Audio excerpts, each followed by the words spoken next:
Yes. Yep. Yeah, we'll be going through, we'll be going through the rest of psychological disorders today. And then Wednesday, we'll talk about therapies. Dan, Yes. do you expect us to know stuff like the cycles of mania and depression? So different emotional, cognitive, physical characteristics. It would be a good idea. I'm not sure if that's on the exam or not, but I would say it's pretty likely to be, because it's one of the more common and very disturbing psychological disorders. Yeah. The most common of the disorders that you'll encounter in general are the mood disorders.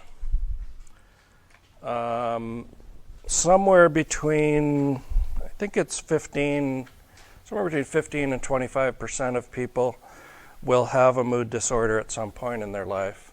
And the mood disorders include major depressive disorder, which is also known as unipolar depression, bipolar disorder, which used to be called manic depressive illness, and that's it, right? Those are the mood disorders. Yeah. And probably the second most common would be the anxiety disorders. And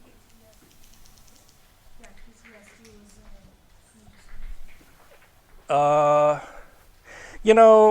don't think PTSD is I don't think it's classed as a mood disorder, but it might be. It's not in the DSM-4. It's classed separately in the DSM-4. But that's going to be, PTSD is and is going to continue to be a huge problem in combat veterans coming back from the war in Iraq. Yep. The dimensions, 5 dimensions of the DSM, that was simple. Axis 1, 2, 3, 5. So the axis of, probably that won't be so important. The axial, what's called the multi-axial system in the DSM.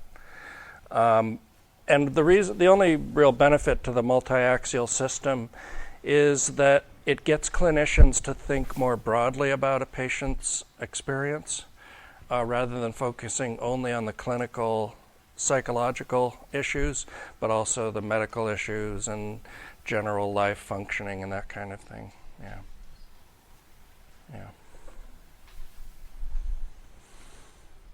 Anything else?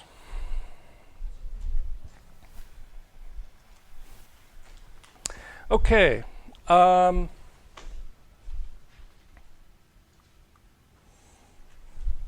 So we talked last time a little bit about the medical model of, applying the medical model to psychological disorders, implying that we have this ability to classify symptoms into a diagnosis, the ability to understand what kinds of treatments work well for that set of symptoms, which is classed into the diagnosis. And then ultimately, we would want to use the medical model to help produce a cure for the disorders. There really are very few psychological disorders, if any. I can't really think of any that have what we might consider a cure. Mostly at this point, we're in the treatment modality. But in order to sort of come up with a cure, one of the things we have to do is find out what the cause of the disorders is. And one of the reasons that it's so difficult to develop cures for psychological disorders is because they don't exist just in one area of your life. The cause for them is so complex that it's really difficult to really find a cure. And the reason that we think about this as a complex cause is that when we look at the prevalence of disorders, we can't say that everything is caused, for example, by your biology.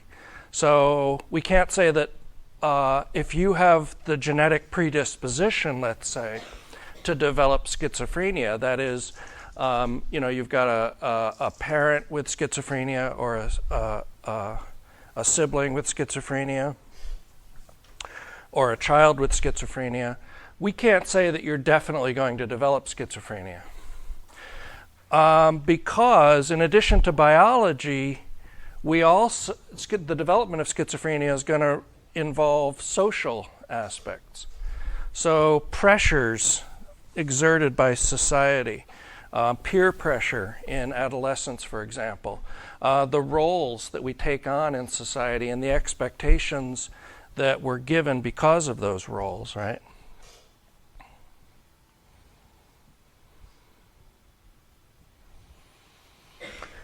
And then in addition to that, some people deal better with those social roles and expectations.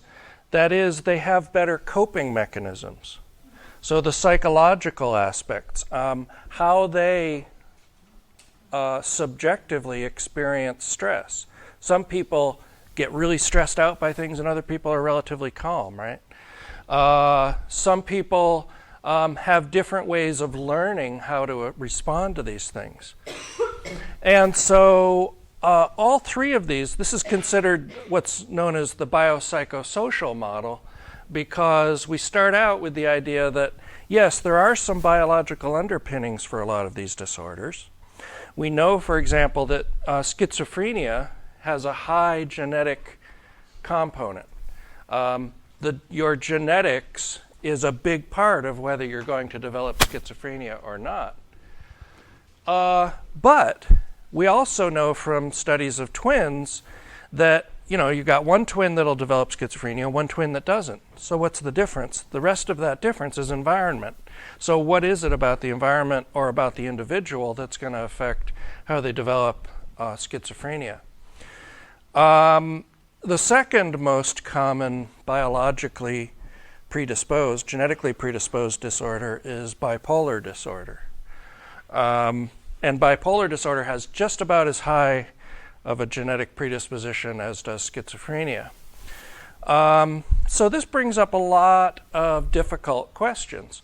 So one of the things that we were talking about in abnormal psychology, we read a memoir by a psychiatrist named K. Redfield Jamison called An Unquiet Mind. And in this memoir, one of the things she really talks about is, should she have children?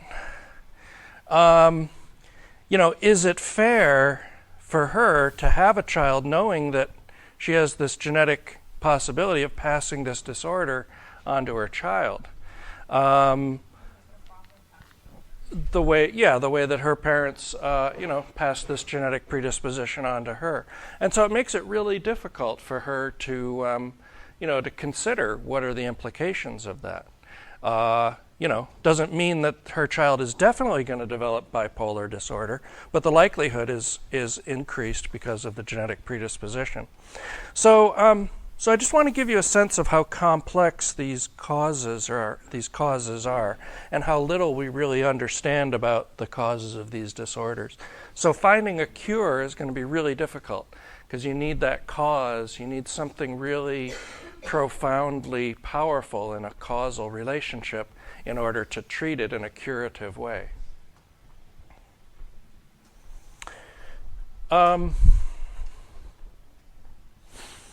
So what we're going to do today mostly is go through some of the specific disorders and talk a little bit about each of these disorders.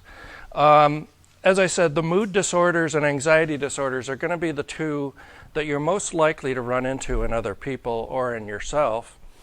And then the dissociative disorders and schizophrenia are relatively rare, about 1% of people. I think I might not even talk about dissociative disorders today. We'll see if I have time. And so about 1% of people will develop either a dissociative disorder or a schizophrenia disorder. And then personality disorders are quite a bit more common, but I'm not sure how much we're going to talk about those today. We'll see how far we get. Are there any other disorders that you're interested in that I don't have listed here?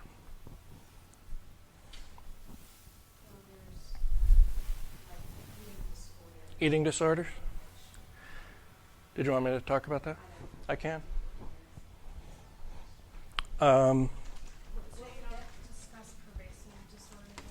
No, no.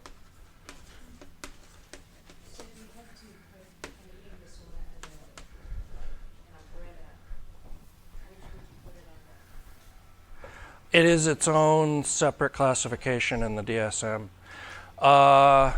It shares some characteristics with obsessive compulsive disorder. It also shares some characteristics with dissociative disorder, and it has some. It has a little bit of an overlap with the anxiety disorders. So it really kind of fits. It's sort of multi-layered.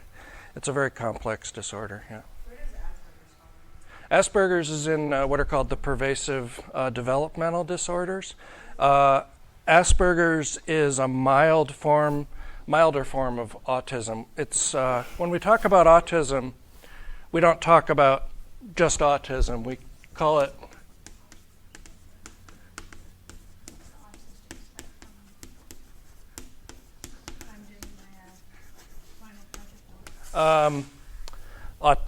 Autistic spectrum disorders, meaning that somebody isn't just autistic or not autistic. There are ranges of autism, and over here, a very serious form of autism, and then at the other end of the spectrum is a relatively mild form of autism, Asperger's.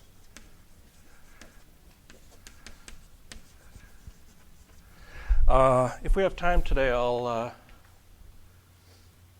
can play a little video clip of a couple people with Asperger's. Give you a sense of that. What's that?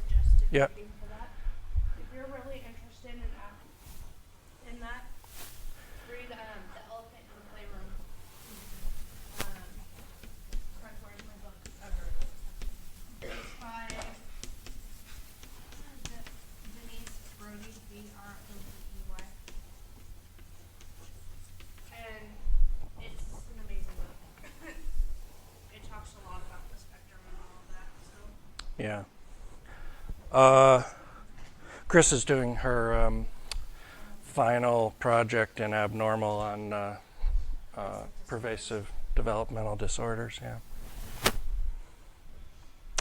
Mental retardation is also one of the pervasive developmental disorders, and Down syndrome is considered one of them too. Yeah. And somehow, what is it?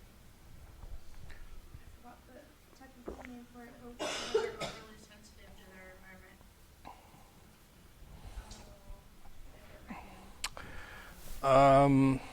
That falls into it. Any others you want me to talk about here? See if I might pull out personality disorders and substitute eating disorders. Talk to you a little bit about that. Okay, so let's talk first about mood disorders again, because they're going to be among the most common of the disorders. Yeah. Can I ask you one question? Sure. Before, but it's just regard to the personality disorders. Yeah. How old how long has that been around and tossed around? The personality disorders really have been around since Freud started psychoanalysis. Okay. The official classification, I don't know what version of the DSM they appeared in. there's a controversial diagnosis called borderline personality disorder.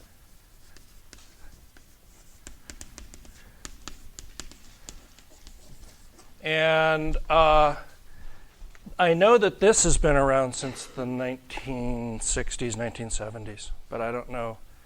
I think since the 70s.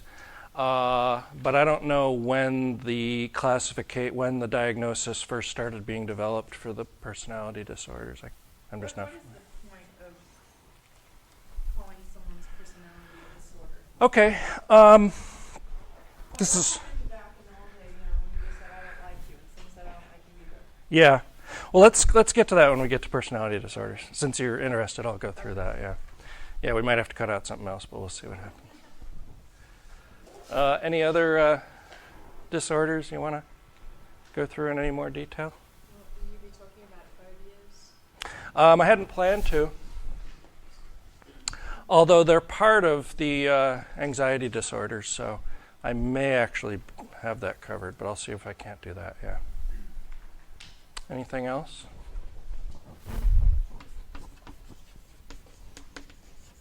Phobias. Okay, so the mood disorders, there's a term for feeling sad, and it's called dysthymia.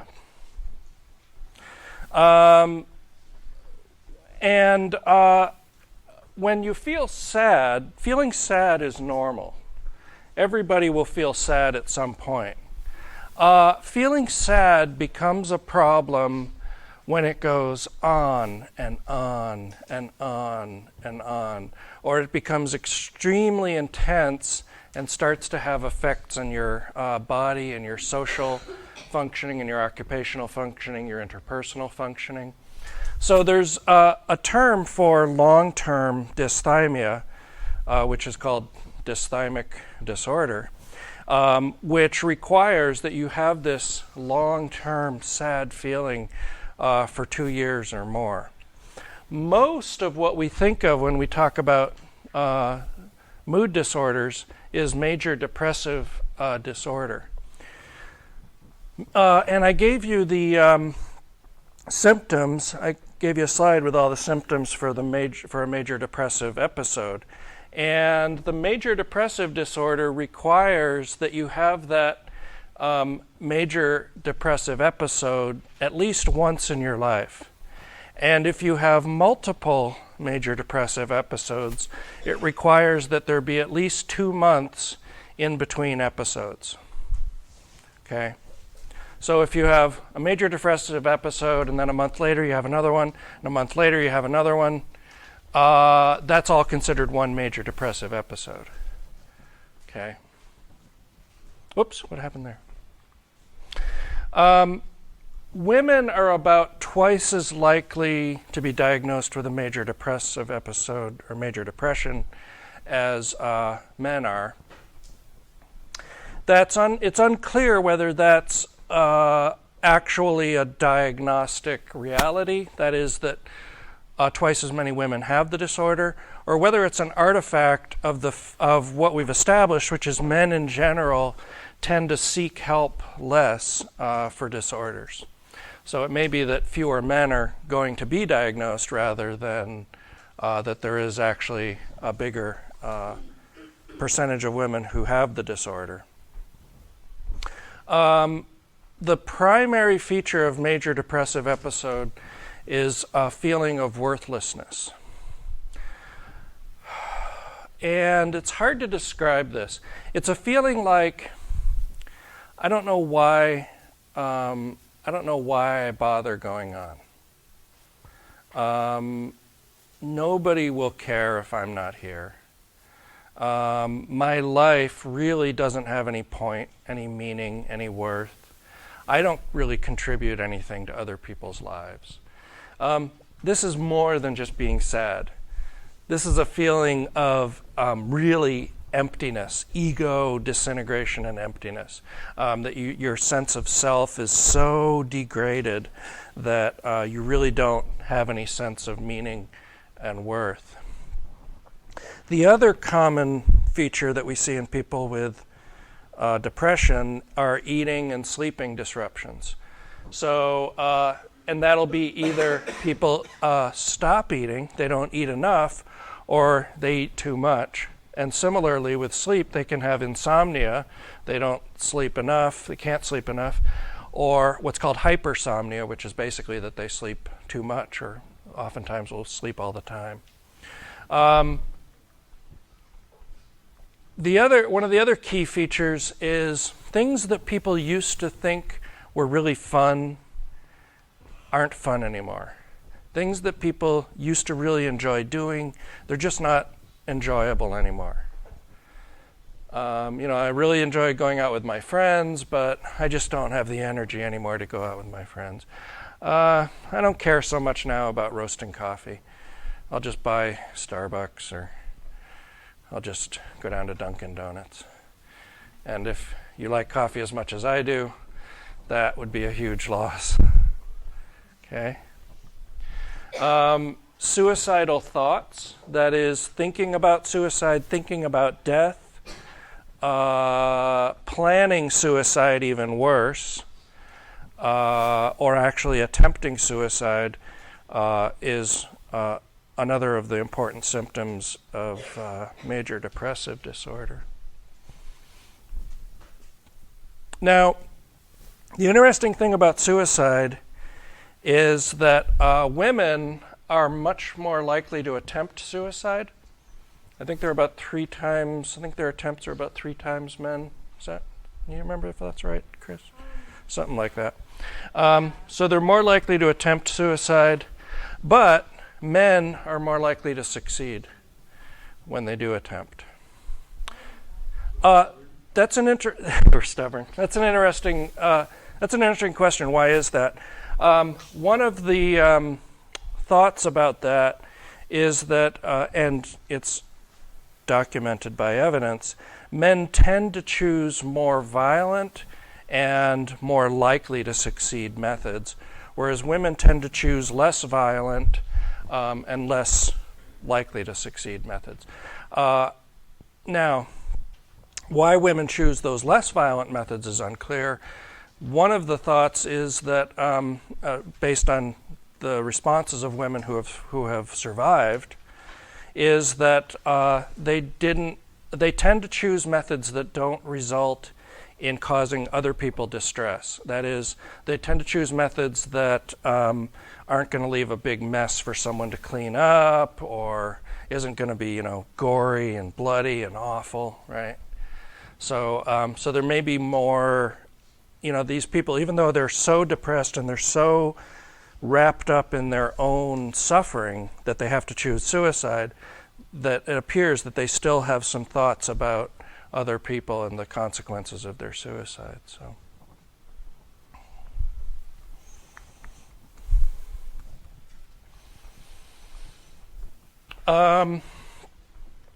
there are a couple of blips in terms of suicidal behavior.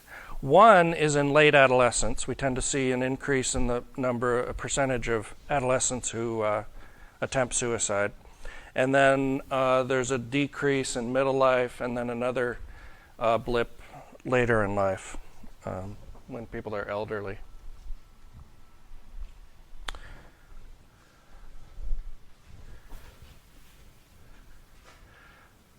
Other questions? Disorders? Symptoms?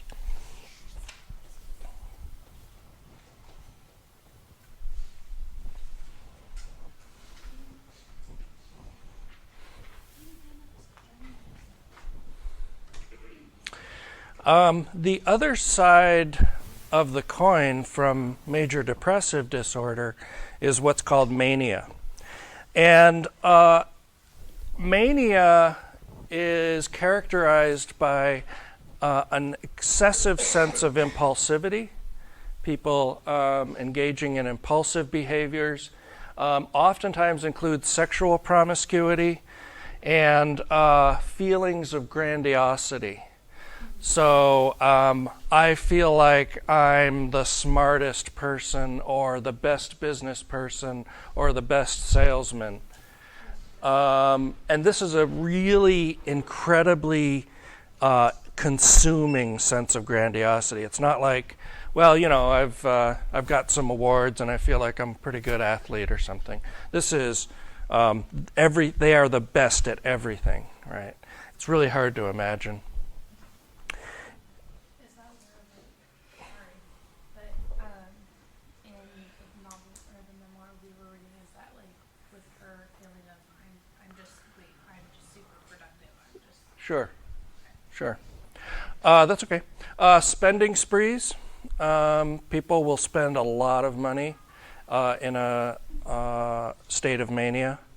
They will go out and buy things. But they don't just buy a lot of different things. They might buy a lot of one thing because they might need to, instead of buying one CD, they need to buy the whole catalog of the company or all the artist's CDs.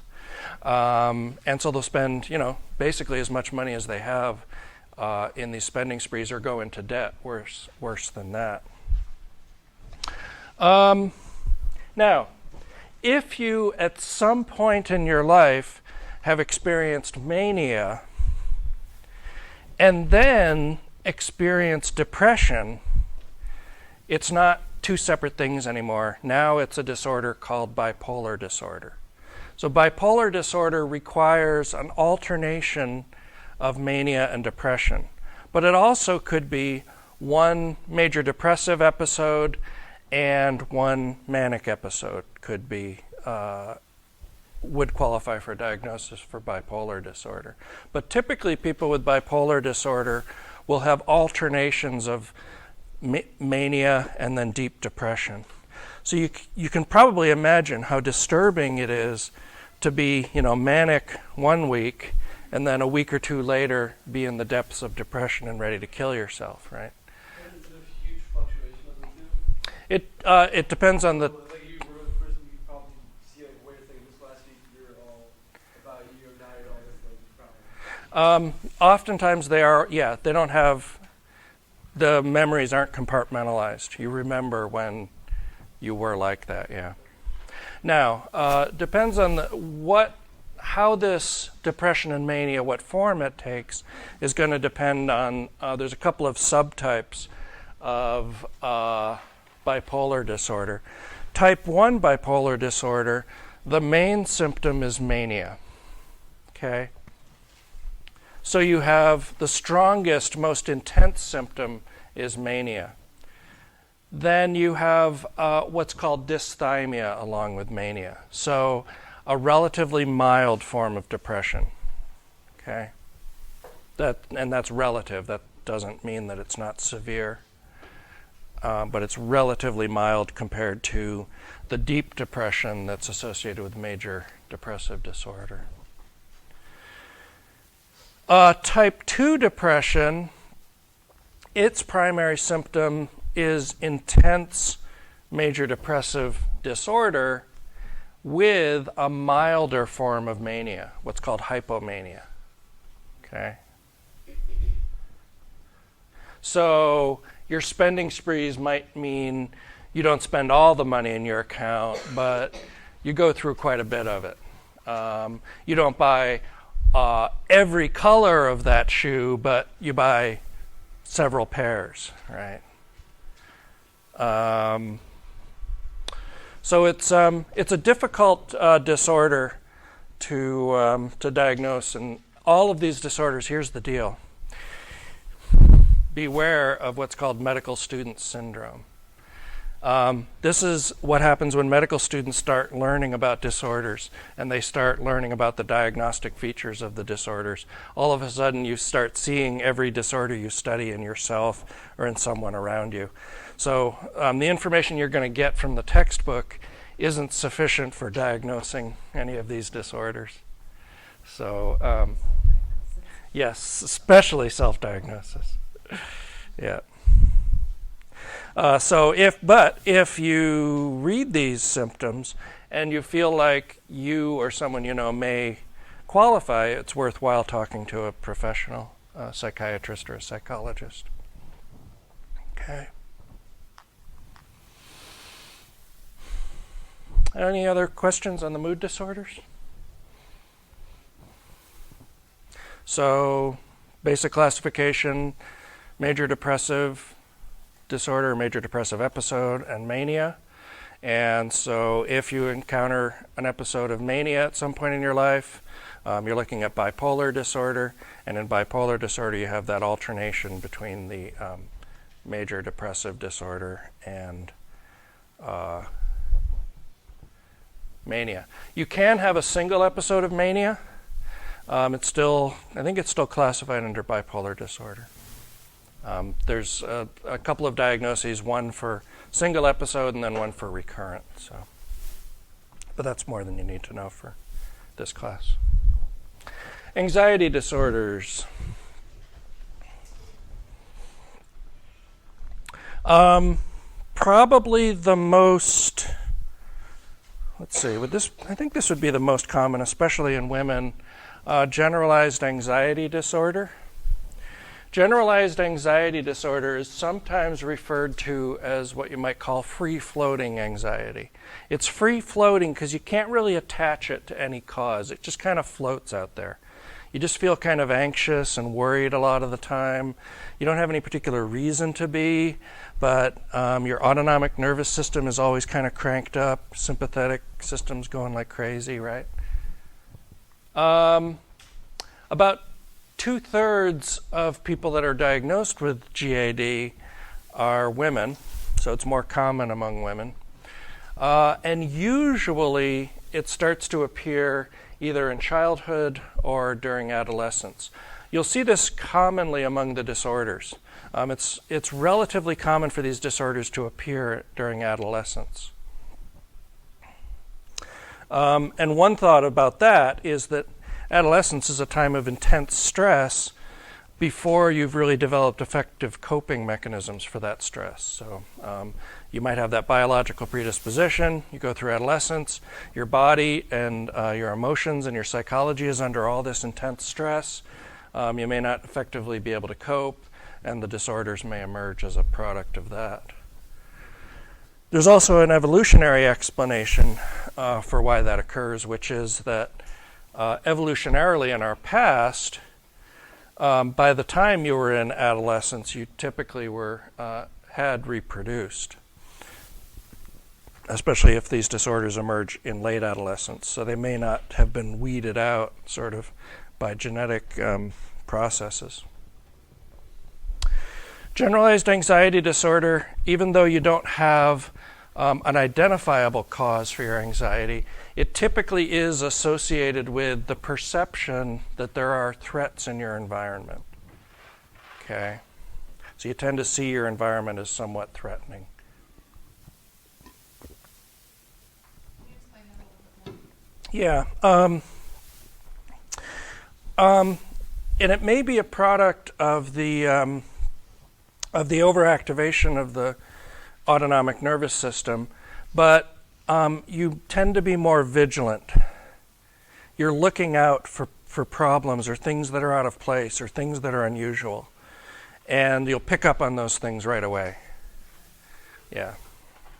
And what can happen, what that can wind up leading to in interpersonal relationships is you may misinterpret individuals' behavior as threatening or disturbing more readily than you might if you didn't have generalized anxiety disorder. Yeah.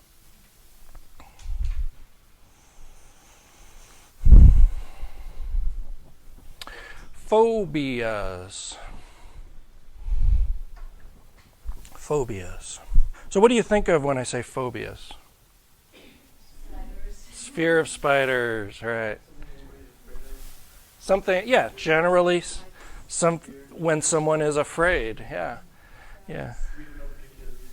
It could be for a reason, it could be an unidentifiable reason, yeah. When we have a particular reason for what we're afraid of, we call that a specific phobia. Okay? So I might be afraid of spiders. I might be afraid of blood or body parts. I might be afraid of heights, which is not uncommon. I might even be afraid of wind. or beards, oddly enough. Clowns. Fear of clowns is actually not that uncommon. You know, it's funny. I was reading a study in a British medical journal, and it had to do with fear of clowns. Not fear of clowns. It had to do with the experience of children in hospitals. And it's not uncommon for hospitals to bring clowns into the hospital ward for children that are chronically ill and are spending a lot of time there. And the thought is, well, the clowns will come in and they'll entertain the children, everybody will be happy.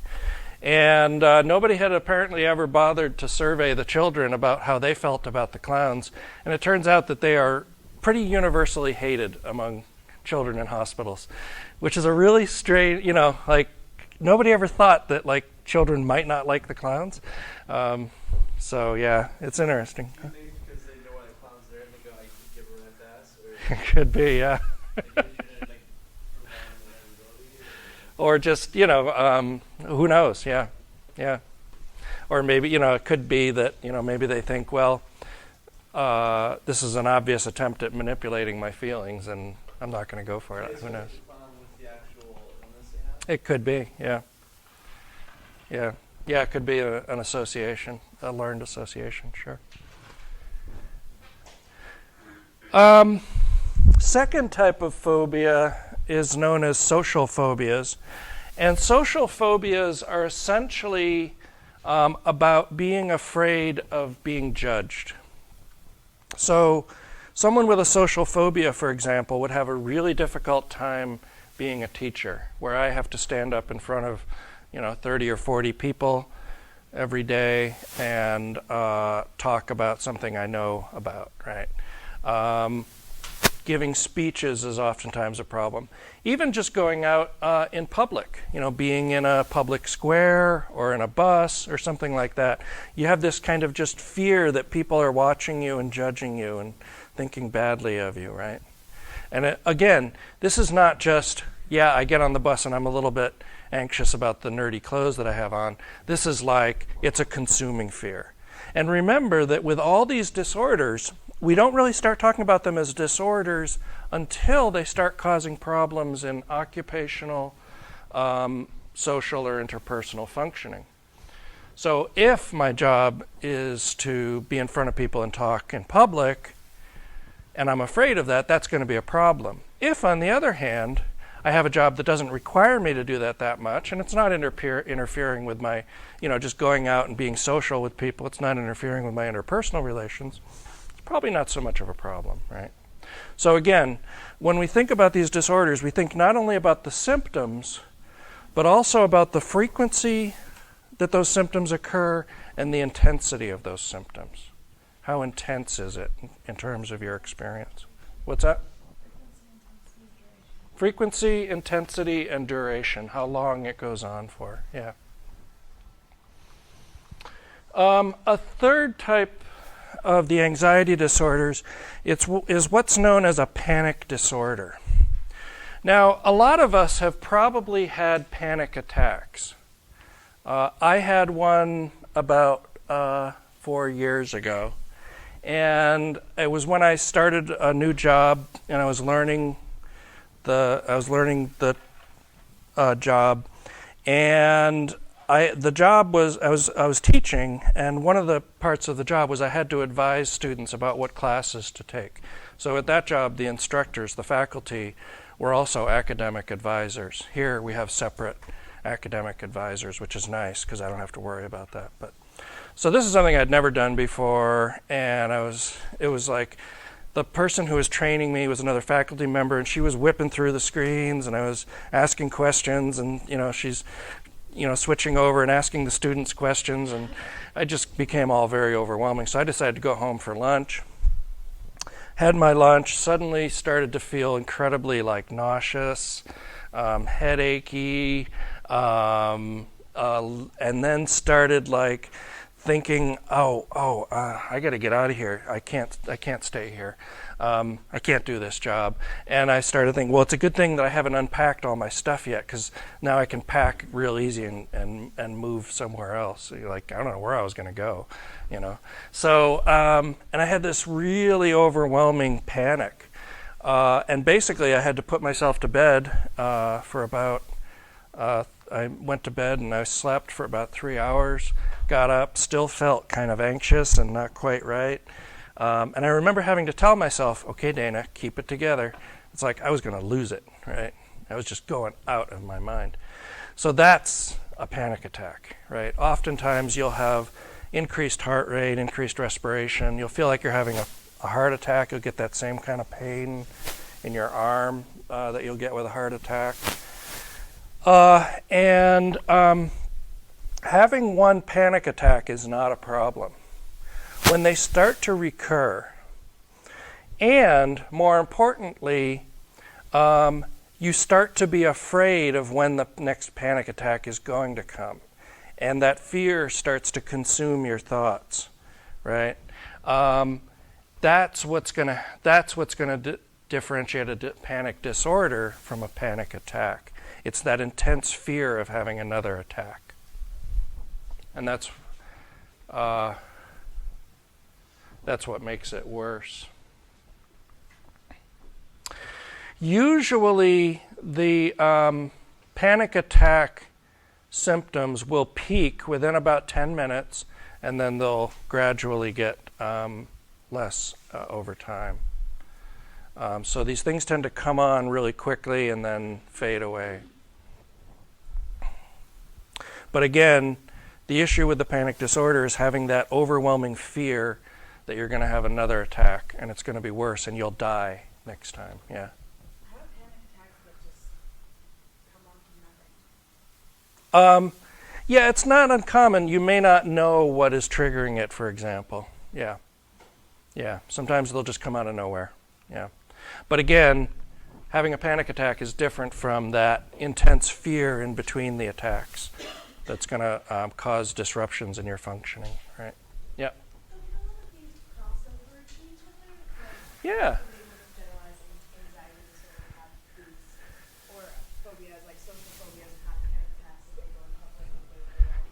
Yeah. This is called, this is the term you'll see, it's comorbid or comorbidity. And to mean something is comorbid when it occurs simultaneously. So you might, for example, have simultaneously generalized anxiety disorder, this free-floating anxiety, and a specific disorder. Okay? A specific phobia, I'm sorry. And so, so you might have this generalized anxiety, but then you have certain things that set you into a specific phobia. So comorbidity, the most common comorbid disorders are a mood disorder and an anxiety disorder, for example, or a substance use disorder and another psychological disorder like schizophrenia. Yeah. Well, I was just going to say that I find it interesting because I'm diagnosed with the generalized anxiety disorder. Oh, okay.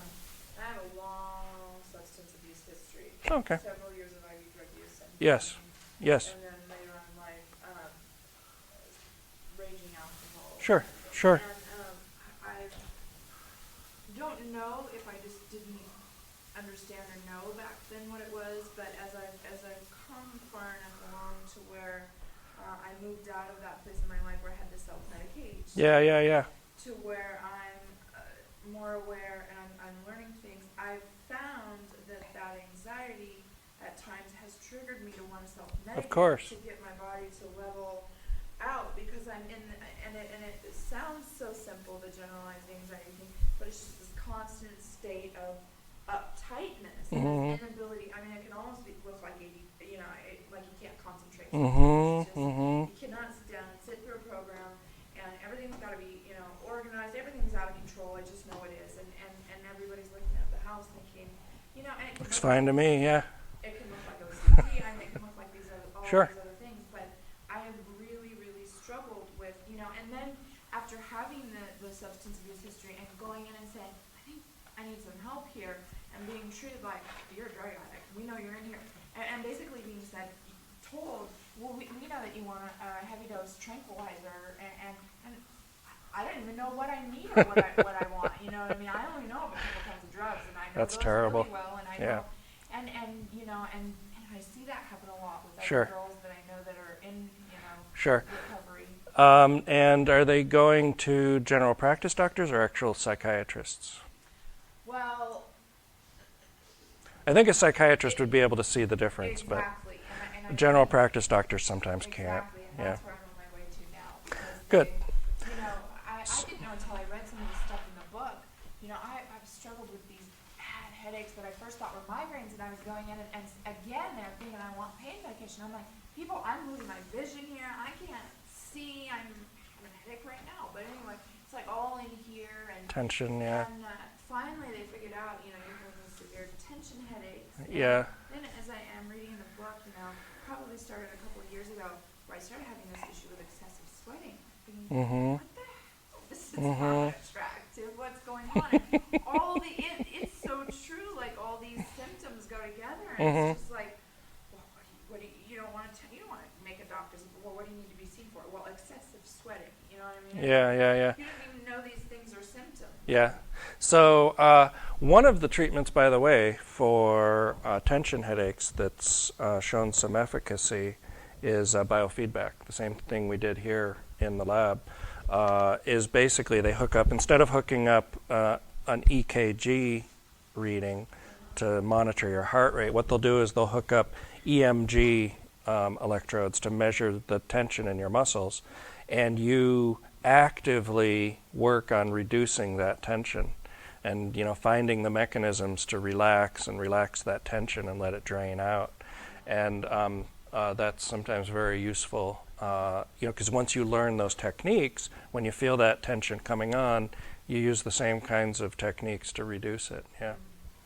Now, you bring up an important point, is that oftentimes the disturbance that we feel psychologically can be medicated. You know, you happen to find a really effective way to undo this, and that was with you know, illegal drugs or even you know, prescription painkillers that may take away that, at least the feeling of it, and alcohol. And so what we see in, for example, PTSD, post-traumatic stress disorder, is high rates of alcoholism, and the thought is that that's a method of self-medicating for the disorder, and that's why we see oftentimes this comorbidity of substance use disorders with other psychological disorders. But what will oftentimes happen is once you've developed that substance use disorder, now it's difficult to disentangle that from the psychological disorder, because the substance use disorder then takes on a life of its own. So you can't just say, well, I'll substitute alcohol with benzodiazepines, because you'll still be craving the alcohol. It's got its own triggers. It's got its own consequences that are desirable. And even though you're taking benzodiazepines for the anxiety disorder, you still want the alcohol. Or you start substituting the addiction to the benzos, but that's less common, yeah. I just wonder, talking about, like mania, maybe depression, like these kind of things that we treat with medication that we can get from prescriptions, and thinking how these are all disorders, but it seems like it would be best to try and address the problem without things like that. Yeah. But I mean, there's also a big difference between a general anxiety disorder, like phobias, these things that you can identify and that they're very psychological, whereas it seems like major depressive disorder and mania are actually like more biological, perhaps? Yeah. So what we'll see when we talk about therapies, what we'll see is that oftentimes medication is useful for undoing the symptoms of these disorders. But by itself, medication doesn't typically address the underlying causes, what we think of as the causes. And so when we look at the efficacy of medication, for example, for depression, we look at the efficacy of medication and psychotherapy, we see each is about the same, but when we combine them, then we get this synergistic effect that actually results in better outcomes. But as I said, we'll talk more about that when we talk about therapies. Yeah. Last of the anxiety disorders we'll talk about is obsessive compulsive disorder. And it's known as OCD. And OCD involves two primary symptoms. One is obsessions. And obsessions are an uncontrollable thoughts that just come into your mind without you being able to stop them. And so this obsessive kind of thinking is a very cognitive experience, but OCD also is characterized by compulsions, so behaviors that are uncontrollable. Now, here's the deal. What's important about OCD is that the people who are, and that makes it different from delusional behavior, delusional disorders, the people who are engaging in OCD behaviors and thinking are well aware that what they're thinking, what they're doing is very irrational and doesn't make any sense, and they don't want to do it. But if they don't do the behavior, they don't get rid of the anxiety, right? And the thoughts persist. This obsessional thinking persists until they can finally do it, until they can finally engage in the behavior, until they can finally complete the task that they have to complete. And what will happen commonly is the compulsions take the form of repetitive behaviors. So you have to do something a certain number of times. That's what's called a counting ritual. So you might have to check the locks and make sure you locked the door. But checking it once and going back to bed isn't going to do it. Every time you do it, you have to do it 5 times. Okay? And if you get interrupted in the 4th time, you have to start over and do it 5 times again. So as you can imagine, this can be incredibly time-consuming and incredibly disruptive to someone's functioning. It might be to the point where you can't get out of the house and go to work because you're involved in these rituals and they keep getting interrupted, and the obsessive thoughts keep you from concentrating on work. So this is a very serious disorder, and fortunately, though, we have some pretty good treatments for OCD. Why don't we take a break here? It's about noon. Come back at 10 after. I've got a brief video clip of OCD stuff, and then we'll pick up after that. Did you see Oprah special is called OCD Camp? No, I don't believe I did. I'm kind of wondering Thank you. how balanced it is. Right. I mean, it was really interesting to watch, but they use a lot of, Well, you should know. You studied it, so. well, they use a lot of flooding techniques and stuff like that, which I thought interesting. Yeah, flooding works for some people. Generally, so what I'll do at this point, I'd like to show you a brief video clip of a couple of women who have OCD. And I like this clip because they're both quite articulate, and they articulate the experience of OCD really well.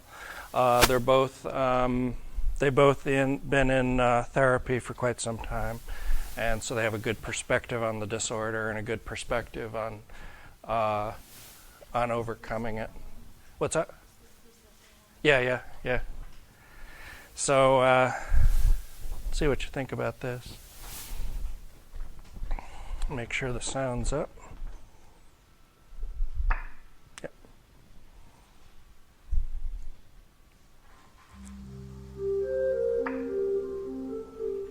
Obsessive compulsive disorder is an anxiety disorder that affects about 1% of the population. The symptoms of this disorder include recurrent thoughts, repetitive, often ritualistic behaviors, and the presence of marked anxiety surrounding these thoughts and actions. Although most people experience some obsessions and compulsions, these behaviors are considered abnormal only when they cannot be controlled and when they significantly reduce the quality of a person's life. Laura and Marna are longtime friends who have both suffered from obsessive-compulsive disorder since adolescence. Although both women live relatively normal lives, their disorder interferes in significant ways. For example, simple actions such as filing an important paper can set off a spiral of compulsive behaviors. These behaviors can become highly ritualized and can occupy an entire day. When I was in school, I would walk down the halls and I would be looking at other people and I thought, they don't have this in their brain. They're not, I mean, it was just, they weren't obsessing. I was acutely aware that I was, different and agonizing, and I wanted to be like them for a minute, to have some relief. I just thought I was completely weird. In high school, I would spend 4 to 5 minutes putting on mascara, and like each little lash. Why am I doing this? I would say to myself. This is weird. None of my other friends take this long to put on mascara. I had 2 major OCD things. And the major one would be like checking either paperwork, clothing tags, or zippers. The other one that I hate the most, that really, brings shame, inside of me or whatever, is the picking of the scabs, the obsessively picking and repicking the scabs. And that's the most painful for me. On a bad day with my OCD, I wouldn't be able to figure out what to wear. I would be running around, and then I'd be sweating a lot because I'd be getting nervous because I'm running late. And then I wouldn't be able to find the particular paperwork that I needed to take to an important meeting that day. Because what I'll do is I'll put it away, and then the urge, and you can feel it. It's almost like a surge that you have to. We've actually never talked about this particular aspect, but it's like a surge. And I gotta check. I gotta see is that other insurance paper behind there, and what's behind that, and what's behind that, and what's in the other little, how dividers in a portable file kind of thing. And so I just end up checking all of it. And in my worst days, several years back, I would check. I have to cut the tags off my clothes because I'll check. Oh, made in Korea. Oh, and it's a large. And I know brand names for zippers because did I ever tell you about the zipper one? Yeah. I know all the tags. Yalan, Y-A-L-O-N, the Yalan company. So things like that. Okay, but what I would do is I'd have to feel. See, right now I'm wanting to feel the ledge. I'd have to feel it and go, okay, there's a ledge. Okay, where's the ledge? There's a ledge. Okay, and this is all in my mind kind of thing. And the one that's in my pillow, I would lift it up and down and up and down and up and down.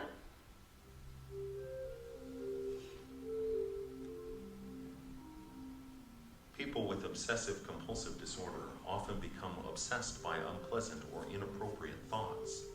As you will see in this segment, for example, they might think about harming someone they love, and when they are unable to purge this idea from their mind, they become highly distressed. Furthermore, they might feel driven to perform a ritualistic act, such as hand-washing or counting, in order to avert some perceived threat. As is typical of people with OCD, both Laura and Marna are keenly aware that their obsessions are irrational and counterproductive. Still, they have great difficulty controlling their obsessive thoughts and behaviors.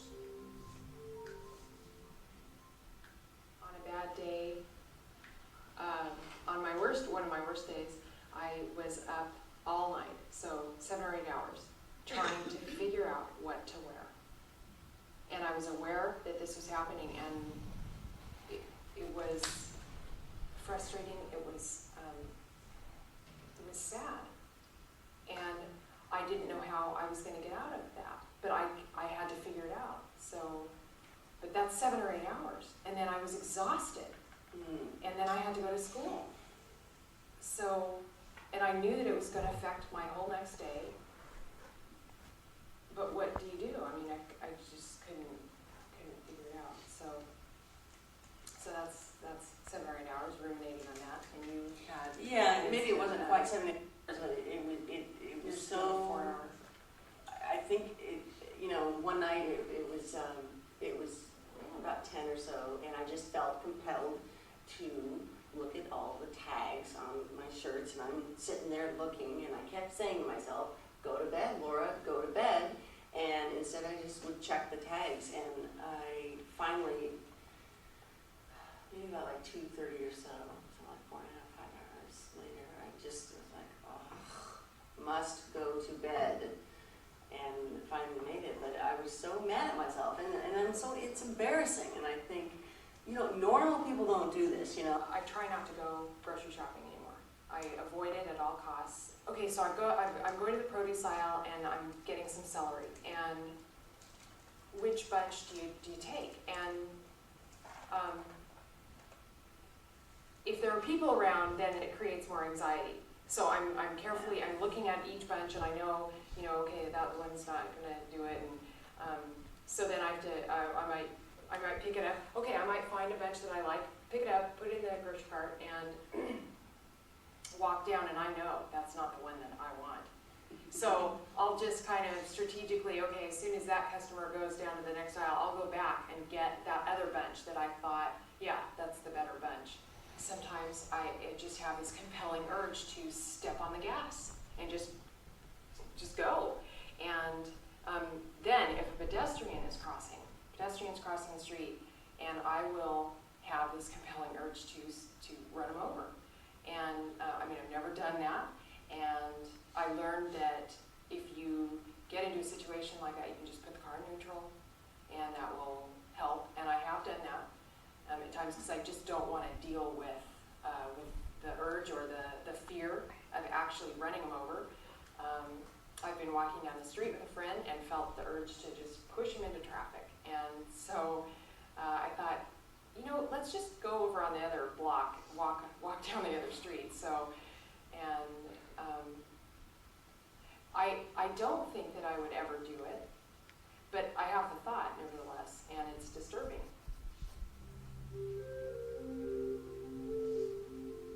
During the 1990s, researchers made great strides in developing treatments for people with OCD.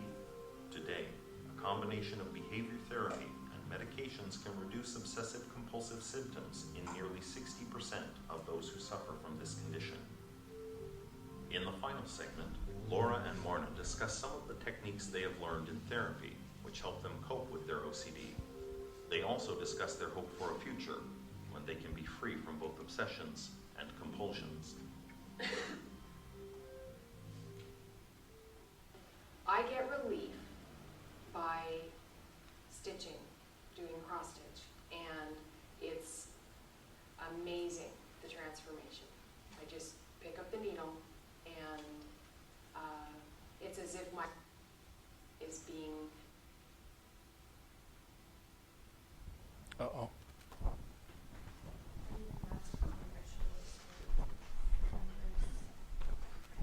But it's very different.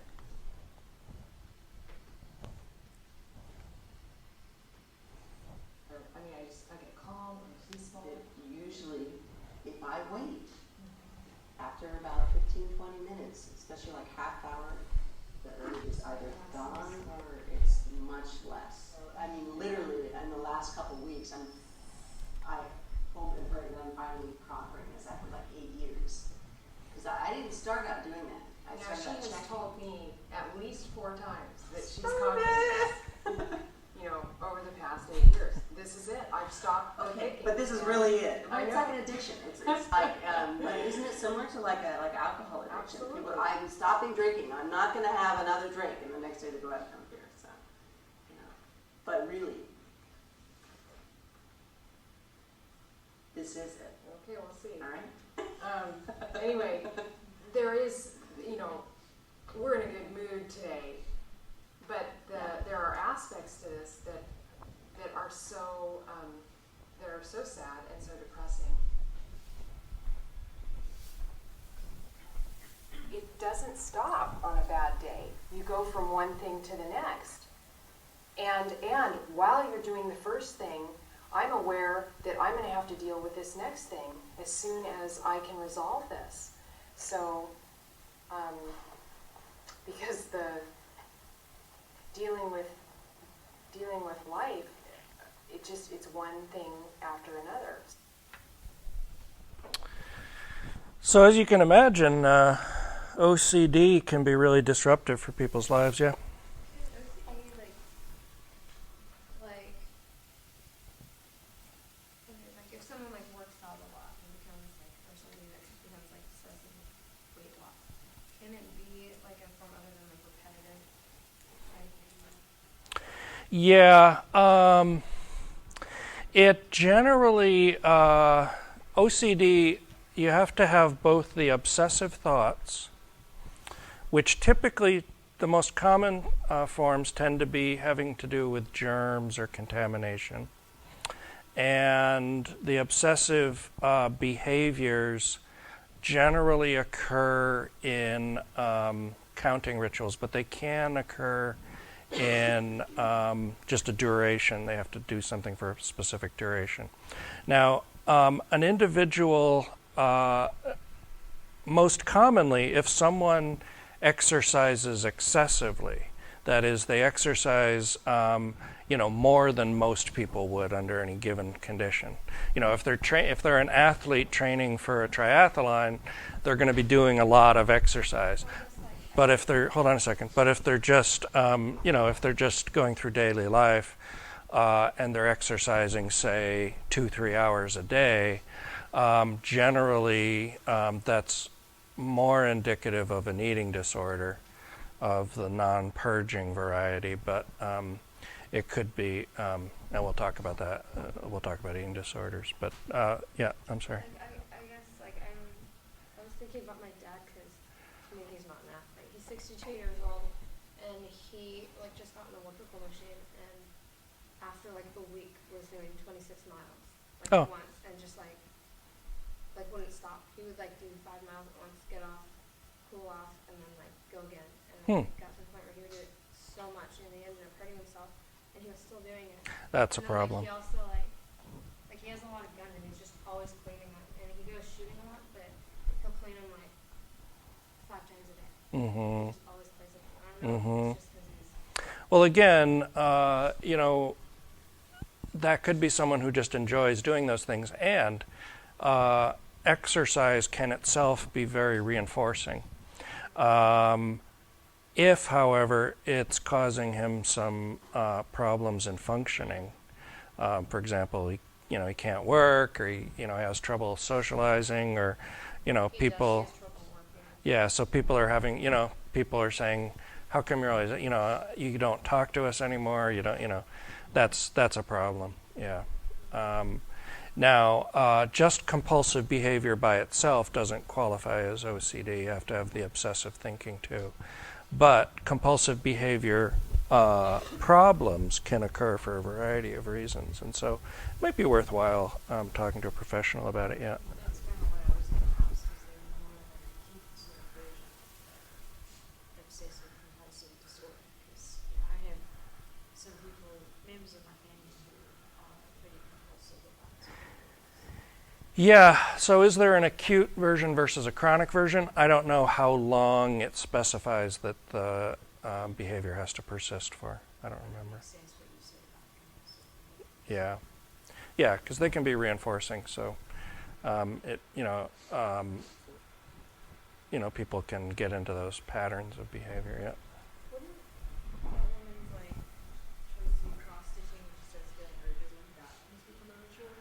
So wouldn't the cross-stitching sort of become a ritual? It might. It could be, one of the compulsive behaviors. But again, you have to look at, how intense is it? Does it cause her problems in functioning, or does it actually help her? So you could say, if you have to go to a therapist twice a week, well, that's some sort of compulsive behavior. But if it's increasing her functionality and not reducing her quality of life, then we start saying, well, that's not a problem. It's a solution, right? As opposed to, for generalized anxiety disorder, someone who does substance abuse, and that then becomes its own problem, and that's not a functional solution, it's a dysfunctional solution, right? Yeah. Lauren. For OCD, it's generally a combination of medication and then psychotherapy, but we'll talk more about that when we talk about therapies. Yeah. Okay, so let's talk a little bit about post-traumatic stress disorder. We probably won't finish up disorders today. We'll stretch it into Wednesday. PTSD is important to talk about because, as I said, as more and more soldiers are coming back from the Iraq War, and more soldiers are surviving things that soldiers wouldn't have in the past. This is an interesting phenomenon in this war. We're getting many more soldiers coming back with severe injuries, both physical and emotional, that otherwise would have died in the battlefield or in the hospital in the battlefield. But we've got much better medical treatments now that are keeping these soldiers alive. So we're starting to see a lot more problems with functionality when those soldiers are returning with their injuries, which is a good, it's a good thing that they're returning with their injuries, but we need to also have the infrastructure in place to help them take care of those problems when they come up. PTSD typically occurs in individuals who have been through some sort of extraordinarily traumatic event. And most commonly the triggers are natural disasters, combat situations, rape, and PTSD involves basically memories that come back to you, unwanted memories that'll come back in situations that they're not useful. Oftentimes extreme nightmares while someone's sleeping at night, and then a sense of anxiety, almost like a generalized anxiety disorder kind of anxiety, a sense of hypervigilance about their environment. Okay, and so PTSD,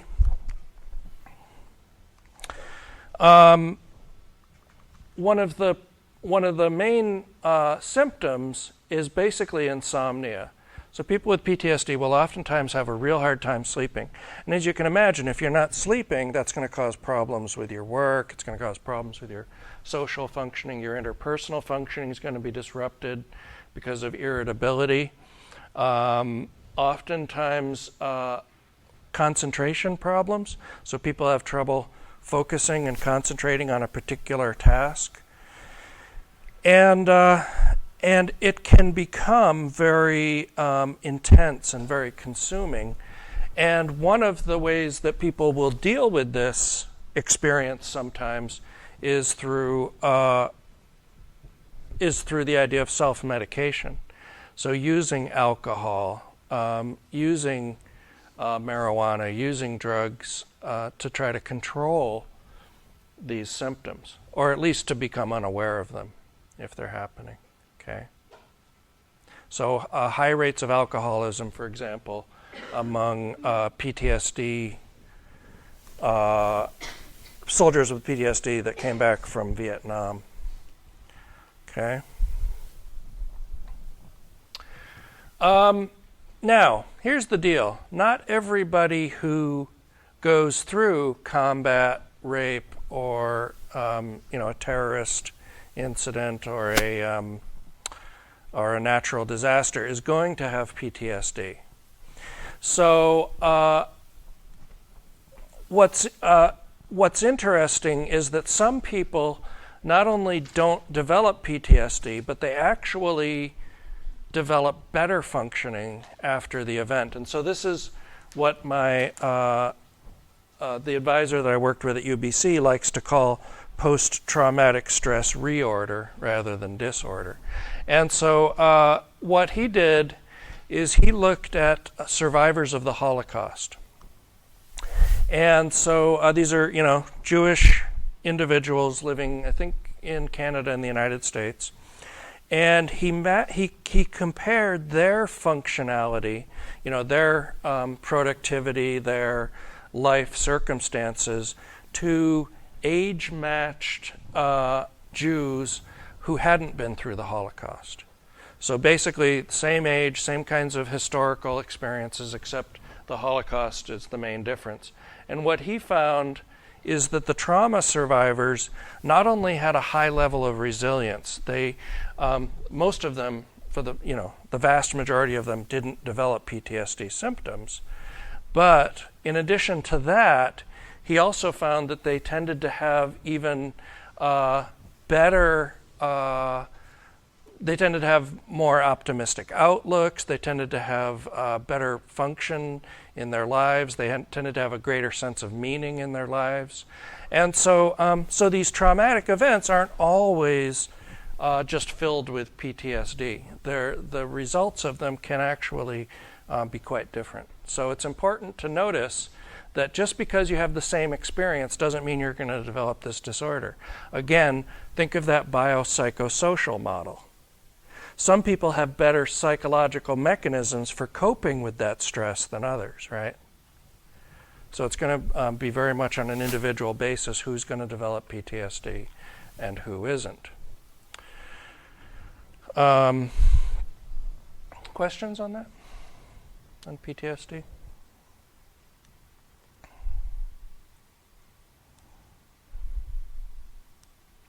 One of the problems that soldiers are talking about coming back from Iraq is that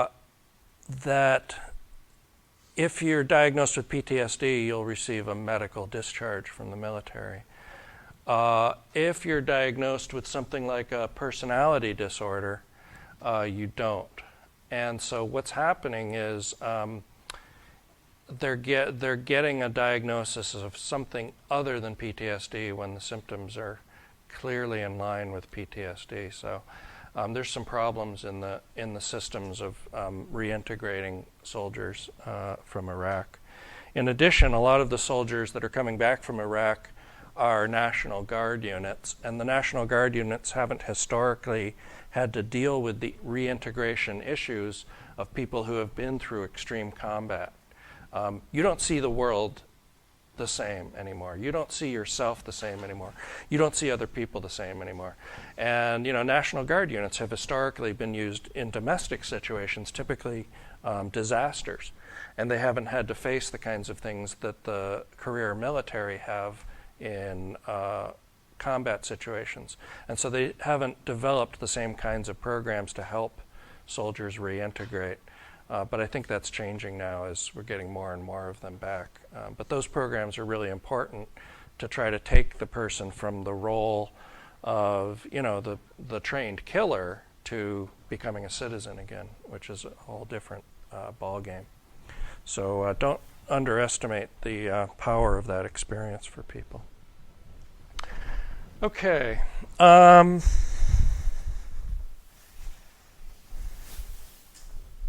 just talk briefly about dissociative disorders. Dissociative disorders, the main characteristic of a dissociative disorder is that the person feels somehow disassociated from themselves. Okay? So it may be that they feel dissociated from their body, but more likely they don't feel as if their mind is entirely them. Their mind all of a sudden becomes separate from them. Or maybe you have multiple minds all at once. And so dissociative disorders, as you can imagine, are really disruptive. Dissociative amnesia is a case where someone loses all memory for who they are. And what will sometimes happen is they'll lose memory of who they are in the process they will travel to some other place and they won't know who they are. They may start an entirely new identity if they can't find out who they were before. Frequently what will happen is after a week or two they will recover the memory of who they are. But sometimes it'll go on and on. There's a case, for example, of a fellow from Olympia who was traveling to his mother's house in Canada, and he never got there, and he woke up on the sidewalk about 6 weeks later in Denver, didn't know who he was, where he was, how he had gotten there, and to my knowledge still hasn't recovered that identity. And so essentially what he has to do now is he has to build his own new identity, find out who he is, what he likes, who his family was. He has to go meet his family. He was engaged. He had to come and meet his fiance, right? And they wound up getting back together, but there was no guarantee that he would have liked her in this new identity. So you have to appreciate how incredibly disruptive this is. Incredibly rare. Dissociative amnesia itself is rare. Fugue states, which is where someone travels in a dissociative amnesia, is even more rare than that. So I don't talk too much about these things. Dissociative identity disorder, even more rare than dissociative amnesia, is a condition where someone has multiple identities simultaneously. And what will typically happen is you'll have this kind of consciousness of being one identity and then suddenly switch to another identity. And sometimes you have memories that cross over between the identities, but sometimes the memories are compartmentalized. So in one identity you might have some experiences and form some memories that you can't recover in the other identity. So again, as you can imagine, that's going to be a real problem. Plus, the people who are talking to you, it's hard to imagine this because we have this continuous stream of consciousness that we call reality, right? And if you can possibly imagine that, someone you're living with or married to will all of a sudden change into someone else without their control or without your control, that's going to be disruptive, and someone's going to have a hard time functioning. This is a controversial diagnosis because the diagnoses will occur oftentimes in sort of clusters. So in the 1970s, I think, there was a cluster of dissociative identity disorder diagnoses. And so mostly what's thought is, and it came from a relatively small number of psychiatrists, so it's thought that they were not necessarily all of them valid diagnoses, but it's a bizarre experience. And what it tells us is how the normal consciousness that we take for granted isn't necessarily reality. These people have a very different reality. We could, under any other kind of circumstances, might have a reality like theirs. So.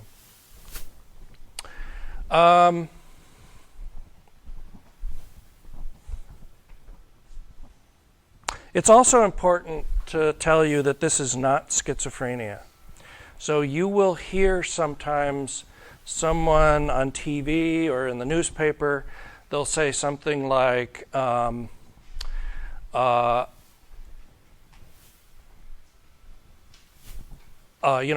minute I'm like one person and the next minute, or 1 minute he's like one person and the next minute he's like another. He's a very schizophrenic. No, schizophrenia is entirely different, and we'll talk about why that is later. But just be aware that in common language, people will confuse multiple personality disorder with schizophrenia.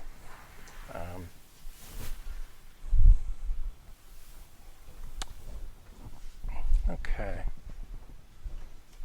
think we have time for this. Let's talk about personality disorders. Antisocial personality disorder is probably one of the most common of the personality disorders, and also one of the most disturbing. Sometimes these people are called sociopaths. Sometimes they're called psychopaths. These are people who are usually men, although some women do have antisocial personality disorder. And the main feature is that they have an absolute lack of regret or conscience for the damage that they do in other people's lives. So these are oftentimes criminals. And they can be very impulsive. So they don't necessarily have control of their behaviors. So when they get angry, and they smash somebody in the head with a hammer, that's a very impulsive action. Most of us, when we stop being angry, will go, "Oh my God, I'm so sorry I did that." People with antisocial personality disorder go, "Deserved it," right? So it's an intense lack of any kind of conscience or regret. Hold on a second. There is some evidence that there may be a genetic predisposition for personality disorders, for antisocial personality disorder. We tend to see these same kinds of behaviors run in families, but the extent of it isn't very well known. Yeah, Lauren, did you have a question? Yeah, well, I was going to ask what if it was genetic, but Yeah. it seems like most crime is done by men. Uh-huh. At least, I don't know what the statistics are, but why Most violent crime. Yeah, Property crimes, I think, are about equal, men and women. Yeah.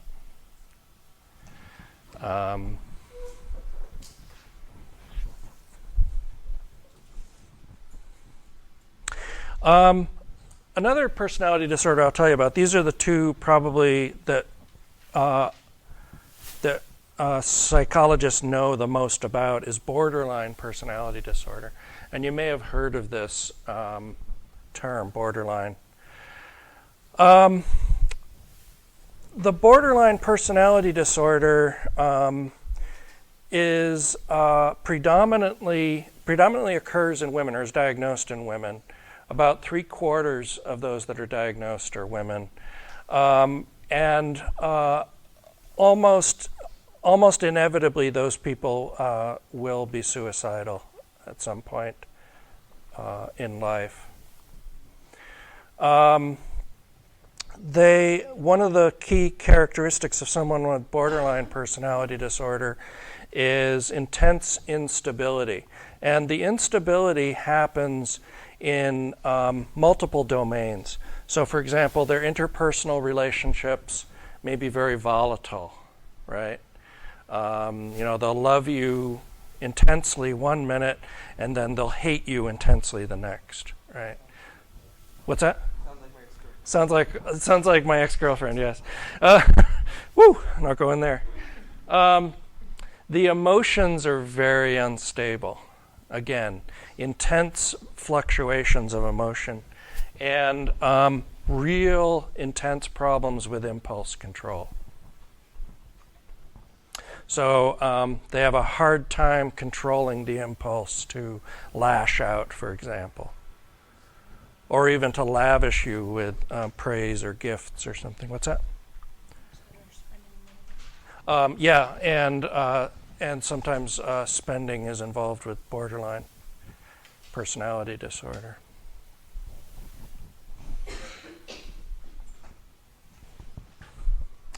I have another video clip for this, but we don't have time to run it today. Why don't we pick this up on Wednesday?